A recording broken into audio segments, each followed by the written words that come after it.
ไอ้มีอยู่นะครับเจริญทุกคนเด้อที่เป็นใดก็พวกมุ่งมั่นปรารถนาพี่นะคนตกลิ้นบ่มีแนวคิดนี่ครับเฮ็ดพี่นะน้องยังไม่บ่เห็นทำตัวเฮานี่น่ะโอเคพี่น้องเอ้ยนี่ว่ากินกันนี่ก็มีแต่เจ้าแต่นายดอกนายบ่มีสัตว์มียศอีกเขาให้พี่น้องเอ้ยเขาให้โอเคเด้อได้กินแล้วเขาเด้อดาเด้อเจ้าลูกเจ้าว่ารับทำไมก็ดีคนชอบบอกว่าบุษลี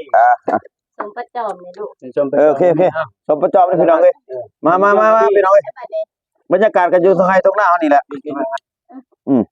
บรรยากาศกันตรงไหนตรงหน้ามาแต่กทมก็ได้นี่ไม่ธรรมดาอยู่รอบมันมีไม้บ่นี่บอกแล้วก็เป็นตาอ้าย XC เลยเนาะบ่เบาสูงเนาะเอาเที่ยวเด้อจริงๆเลยถ้ากระเทือนเนี่ยฮอดบ่มีเมียแล้วฮอดไปอย่าเด้อเอาลองไปเด้อคนเดียวลงมือเอาก่อนสิแต่นะให้มาได้โฆษณานั่นไม่ได้พี่เด้อเจ้าพอไปเลยโอ้เจ้าเมียใหม่เก่าเจ้าบ่ก็อยู่โตซับสอแล้วโอเคพี่น้องเอ้ยมนุษย์บ่น่าเฮานี่ว่าเจ้าเขาฟังไว้เด้ลูกเฮาได้เนาะร้อยนี่ทำไมบ่ตกคำเด้อพี่น้องเอ้ยสบายดีทุกคนเด้อมากินเลือดแปลงเป็ดสามัคคีกันมื้อนี้เกี่ยวข้าวก็บ่ได้ฝนตกมันมื้อให้น้องมายามกันให้น้องมายามกันมาไกลทั้งทานนี้ได้มาจากทางไหนทั้งอันนั้นเซตหมวกเมืองพีนเพิ่นเพิ่นแห่งสวรรค์เฮาเองทานนี้มาทางเมืองละครเพ่งเมืองละครเพ่งแห่งสวรรค์แต่ตอนนี้เฮานั่งอยู่นี่บ้านทางแบงก็เขตเมืองละครเพ่งคือกันแต่มาอยู่คนละหม่องกันเนาะห่างกันคนละหม่องใกล้แล้ว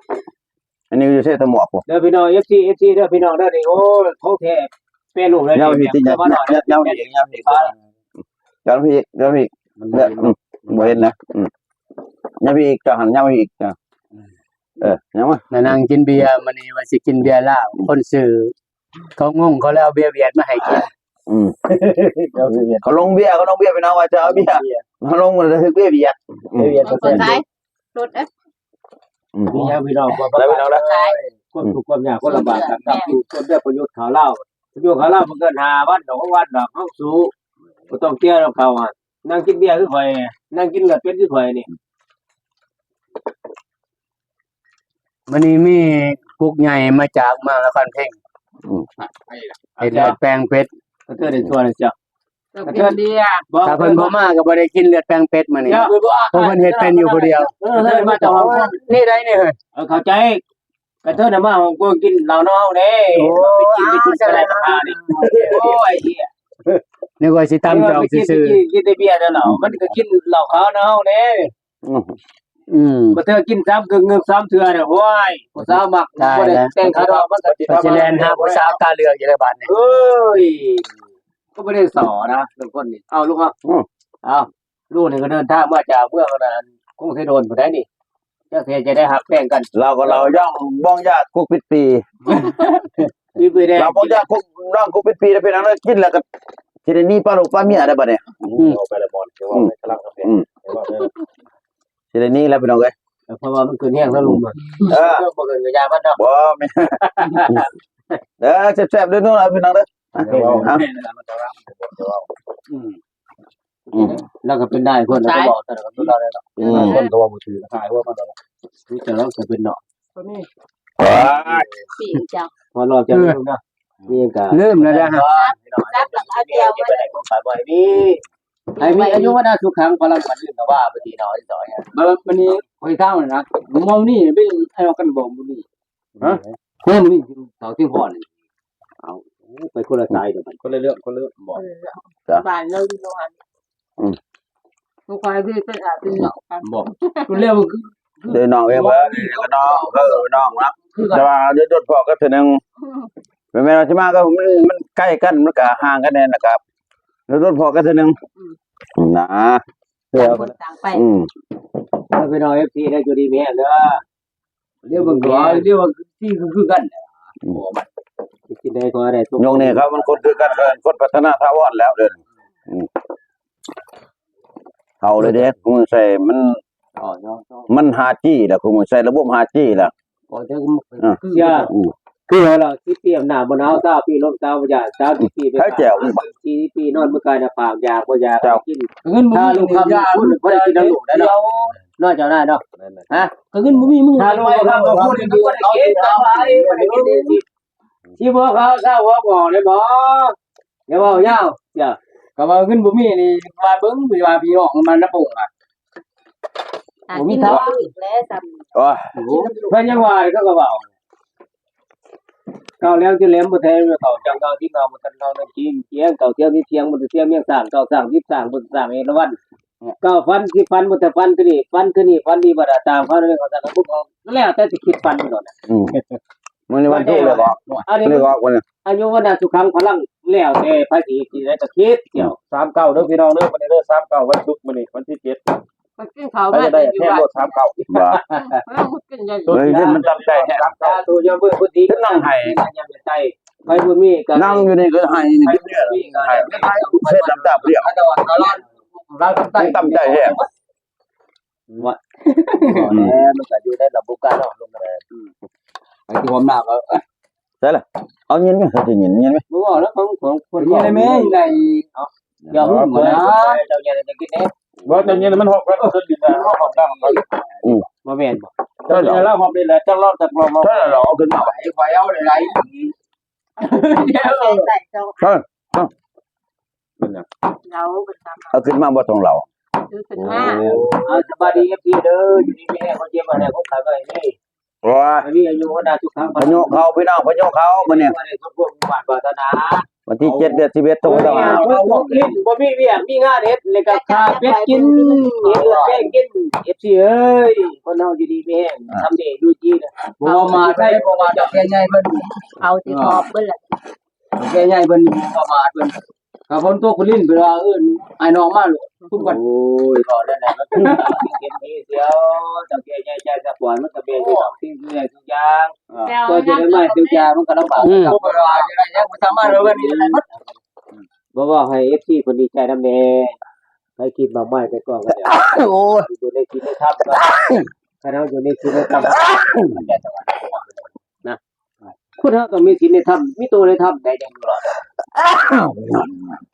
วันนี้ถือหวยเด้อมื้อนี้มีแต่ของดี โอ้ยโอ้จะทับตัวนี้จะทับอ่ะโอเค เจ้าตับ เดี๋ยวทับไปเป็นแล้ว บ่ต้นนั้นได้ล่ะบัด สิตั้งใช้แล้วบ่นี่ เอาเถอะจำกัน อ่ะจะมาสด โลๆใช่ๆนั่นแหละครับใช่ๆ ซ้ำอย่างแก ใช่นี่แหละใช่นี่แหละ โอ้มันผิดมันผิดที่แล้ว บ่ คนละคนละ ค่อยๆสด เด้อที่เด้ออยู่พี่แฮกเด้อเนี่ยละรอบที่3ที่4แล้วจักรอบตัวแล้ว ตั้งนี่ก็ถึงแล้ว ไอ้ที่เขาตั้งไว้ใกล้ๆก็บ่ได้ก็ตั้งใกล้บ่พี่พอมาโอ้ยจะได้ที่ถ้าจะดังก็แล้วที่ส่งเสริมถ้าบ่ดังก็แล้วที่ที่สิกดไปทั้งทางเอ้ก็แล้วแต่เนาะกดตัวเอง เที่ยงหน้าตัวนี้ล่อง3เทื่อเลยนี่ บ่ดังเนาะที่ดังตอนนี้แล้ว 3ช่องเลย3เทื่อลงเลย ที่ดังตอนนี้เนาะ เออนั่งนะตอนดัง เอาแต่บ่ดี FC เด้อให้ดังในประเทศตัวแหละเวลาจองเดียวเนี่ยบ่มีเราเลยมีแต่ยก3เทื่อเลยบ่มีเรามีแต่ยกกับยกจังยกก็หาแต่ยังบ่ดังจักไหวกันเนี่ยแต่ว่าก็เด้อได้กินได้ก็บ่ จะทับจะทับ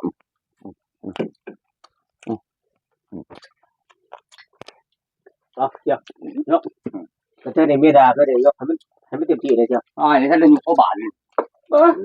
ว่าได้ช่องรอบแล้ว ถามเทื่อนี่ค่อย รอบไหมรอบไหม ตาย รอบให้เด้อ เป็นหน้าหมอพุด เขาได้ยังมา จะไปย่างประเด็นน่ะ เขาได้ยังมา เนี่ยก็โทษเด้อ FC เด้อเนี่ยได้บ่โจมประกาศไปได้บ่ทราบบ่ดีไปบ่หินตัวก็สิทีนี่บ่แก่ก็ไปทำลายกินจะไม่ใส่สามีกินเป็ดตัวเดียวนี่3ผ้าก็ยามันเล็กคนมันอยากดับให้ใจเนาะ ลูกกับสาว แม่แต่ว่าลูก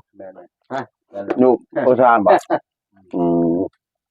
มันยังบ่เจอ ได้ทางให้เอาจะฮอก นี่เฮากินเบียร์อยู่ บ่ก็เจอในตัวฮ่องกงบ้าง บ่จะนะขับรถบ่ถือครับจ้าง เรา บ่ถือ ก็กินเหล้ามาหมดเลย คนจงดีมันมาจากฮ่องกงบ่คนบุญมีเหรอ ไปแล้วแบบ อยู่บ่เรียกเอาแต่สัตว์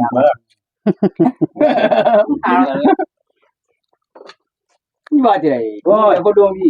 บ่โตมาจังมาเนาะบ่มีบ่คาเด้อยู่บ่เรียกแต่สัตว์มึงไปอยู่นำมึงอย่าเว้ายาวมึงเอาว่ามาคาหรอกมึงใช่นี่มึงว่าตัว3,000นักวิซื้อ กำลังเข้ามา ก็ให้ไปเรียกหน่อย เอา เ ขี้เดียด ลี้ยงงัวจะบ่ได้เกี่ยวเขาว่า กูจะเบิ่ง FT ได้ FT เอาชนะกูได้บ่มีแต่ว่าบ่ขาดนะมีบ่ว่าตัวมันจะจ่อยหั่นมาแต่บ่มองไปตัวอยากกันอะไร อยากกินข้าวกินข้าวแต่อยู่ กู ว่า เราตัดเข้าเสียมื้อแล้วรอถ้า เป๊กเป๊กเป๊กเป๊กเป๊ก หากแกก็ได้ FT เด้ออยู่ดีแกก็เจ็บอะไรก็ว่าบ่มีใครหักตัวเอาแกก็หาไปโลดเนี่ยเพื่อนเฒ่าแกใหญ่เลยโอ้ยแต่แกใหญ่จะได้ ในบางครั้งที่ก็บ่มีไงน้องมานี่พุ่มซุ่มแล้วว่าตุกมาปับเกี่ยวเขาบ่ได้ก็นายน้องมาซุ่ม โอ้พอเด้อขอพอเด้อ อันนี้ว่าทำนี่เลย พอละ เขาไปลุงน้องเพิ่นเองครับจับปลาดินปลา ไป ปัก ห่างๆนี่ บ่กระเทือนเขาไอ้ที่เว้าตัวฟังแน่บุญคุณพ่อตัวกะบุญคุณแม่ตัวฝากก็ไปดินเพิ่นว่าโอ้ยแม่ตะวันแหละแม่ตะวันลูกถูกแล้วถ้าถูกยอมเบิ่งบุญคุณพ่อตัวกะบุญคุณแม่ตัวฝากก็ไปดิน เวลาเป็นบ่ได้ต้องก็ที่นี่ก็เกี่ยวเฮ็ดจะได้ก็เจริญนะโยมเด้ออยู่ดีแม่ก็เจ็บบ่ได้ก็ขายบ่ให้มี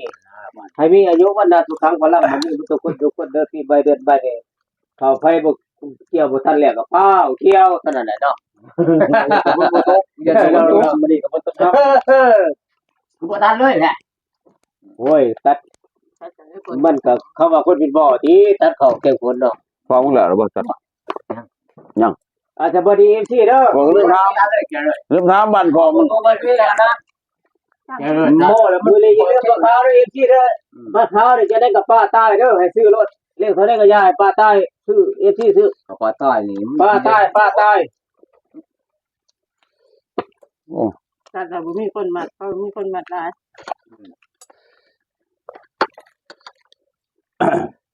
อย่าก็อย่าเด้อรู้เด้ออย่าซ่าเด้ออยู่ดีแม่น สิซ่ากันยังบ่ ก็ไปเรื่อยๆแล้วนะบอก เวลาไปเว้าก็เลาะเลยตามพี่บ่าเด้อ ไม่ได้ จำอารัวจีนไฟมันนั่นแหละอารัวจีนไว้ตอนนั้น เรื่องกินยามะพร้าวจากกลับไปว่าก็คือเรื่องกินยาข่อยมันข่อยพอโตแล้วข่อยไปหาน้องข่อยอยู่ลาวอยู่ไทยอยู่เมืองก็แล้วแต่ข่อยสิ่งที่ว่าข่อยพ่อที่นี่เรื่องสิกินเรื่องห่วงแม่ขอโทษข่อยไปหาเมืองของแกยังบ่ซักดอกข่อยคิดป้าซอยมันก็ซักว่าข่อยเอ็มน้องป้าพี่เนาะ อย่าได้บ่ โอ้ว่ามื้อนี้รู้คุณไหนข่อยสบายใจแล้วหมู่กองไอ้เนาะครับกันไปกันเที่ยวเฮือกแพงน้องไปใส่เงินเพิ่นบ่ได้ข่อยได้เดิมนี่มือมันโบกนี่ผักมันพวกหมู่ก็ผักเที่ยวเฮือกแพงเบิ่งว่าจะย่องข่อยได้ติอย่า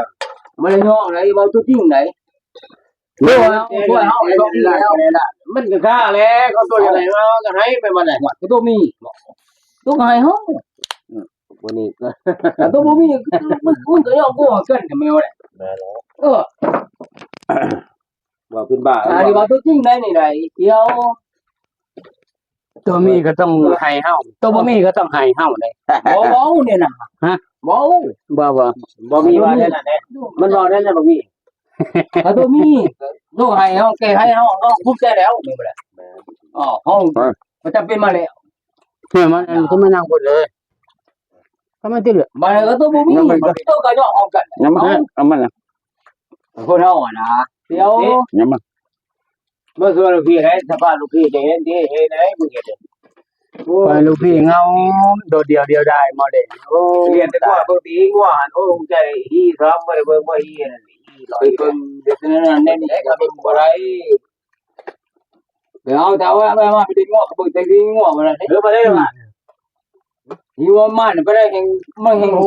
แล้วบ่รอดนะก่อน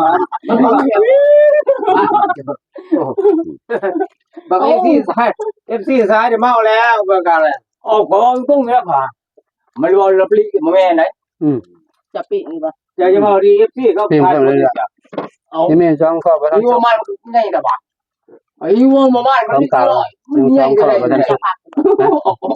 มันปิดบ่ ถ้าสังเกต ที่ตัวนั้นเพิ่ม เอา เอาไว้ก็คนใหญ่ก็ลดมัน เขาสังเกตเบิ่งอ่ะล่ะพวกนี่พวกเบบา สุกนี่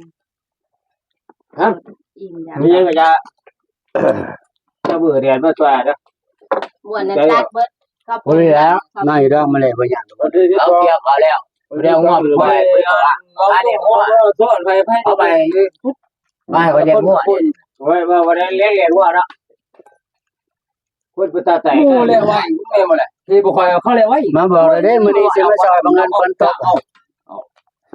เฮาบ่ว่าไว้ก็ได้แล้ว มันบอกจะว่าเข้าบ้านก่อนบ่ว่า ขึ้นบ่มีสิจังก็ตัดจะฮักก็แล้วได้ละเติบได้ให้เติบบ่ต้อง อยากคนทำ หัวเจ็ดน้อยนี่เจ้าช่วยเด้อเบี้ยทำแกเด้อ โอ้กูละปวดหัวดิบ่ทันได้ไข้ปวดหัวก่อน ลูกจะสวยเด้อเฮ้ยนี่เฮ้ยหายตัวซะเป็นสบายลูก จมไป นะเฮ้ย ลูกคือโมนี่ว่าเนี่ยแม่ปิ้งบ่สบายอยู่ล่ะเอาไปนี่แม่ปิ้งก็สิพาไปไปสายแม่ปิ้งบ่ โตได้บ่ทุดินหัวอยู่แล้ว ก็ใส่มาบ่ลาย จะได้ FC เขาจะบ่ด่าว่าได้ตายนี่แล้วมันโกรธได้ทันทีไปแล้วลูกว่าปิดตาลูกเขาจะบ่เฮาบ่มีสาระ เบิ่งไลน์กับเขาบ่ได้เบิ่งกับเขาใช่ตอนนี้ เดี๋ยวพอดีที่เขาโทรเข้าไปแล้วมันเดินกันไปเด้อ FC เด้อถ่ายรูปไม่ไล่ให้นะ ใส่ซองจานสูตรน้ำตก มันเป็นโรคเพิ่มถ้า3โลว่า ไปนั่งกินน้ำเขาสิ ก็ผูสิเทิงอยู่นำก็ลูก แกไปหน่อย ให้จะได้เรือ บ่อย่างเองก็ให้จะได้เพิ่มจะได้นะ กับตัวได้ขนาด ตกอะไรคอยชอบ เดี๋ยวจำเรา ร่างไม่ตาย